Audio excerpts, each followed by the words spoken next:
We're staying with developments in Plateau State, where police say they have arrested a suspected bandit alleged to have escaped with gunshot wounds during a Monday evening invasion in the Wase local government area of Plateau State. Unam Joshua reports. The invasion was said to have started Monday evening in the community when the locals were going about their normal activities. An eyewitness who confirmed the situation to a journalist said the attackers carrying sophisticated weapons entered the community using motorcycles. This latest attack is coming barely a few weeks after suspected bandits from the same Wase local government area surrendered 7 AK-47 rifles to the Plateau State government.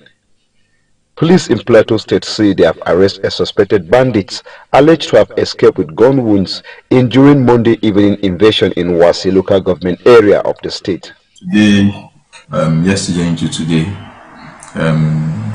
due to a very aggressive onslaught on bandits in Wase, somewhere in Bangalala. Bangalala is a border between Taraba, Bauchi and Plateau State. There was an aggressive onslaught by joint security forces where 7 bandits were neutralized, and in that process the fleeing bandits, while fleeing, one of them missed their way into our custody by trying to get help from his gunshot wound in a nearby hospital, and our DPO moved swiftly to make that arrest, and the bandit is in our custody. Investigation is ongoing.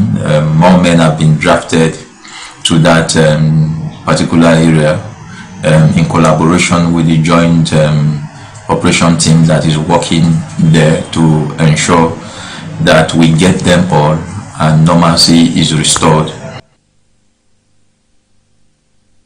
And earlier, the Commissioner for Information and Communications in Plateau State, Musa Shoms, gave update on the development.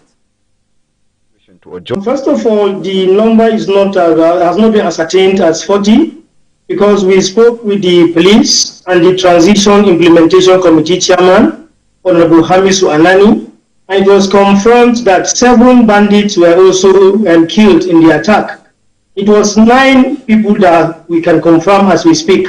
So 9 plus 7 will give you 16. As we speak, we are still going to the bushes to comb them. The response time would have been very, very slow because of the terrain and the network issue there. And that has been put into cognizance by the security operatives. That is why we have them stationed in Zurak.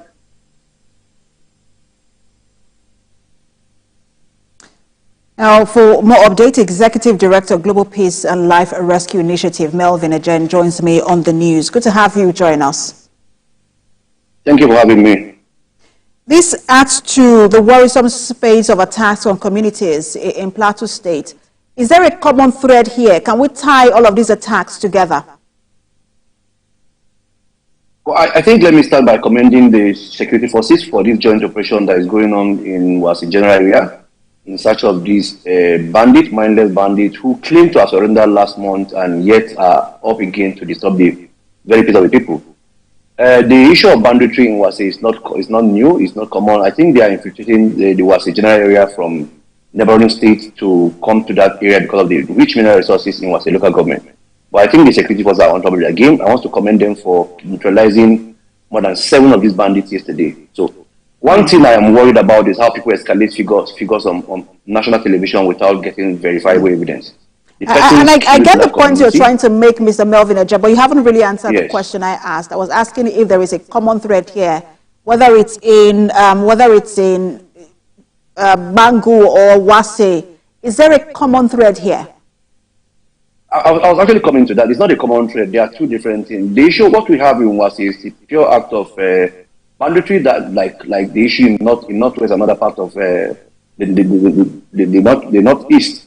It's not peculiar to Wase alone. I think the threat in Wase is entirely different from what we have in Mangu. Mangu have a little to do with communal conflict and all of that. But what we have in Wase is a full-blown banditry, and I think the government is on top of this situation. So it's a threat that the government must actually work towards to eradicate at once. And I think they're on top of their game because There's a joint operation going. This attack you see in Zora community is a reprisal attack by the bandit. They went after this community to kill innocent citizens who are just lying, who are just sleeping because of the action of the Joint Security Task Force headed by the military operations in that general area.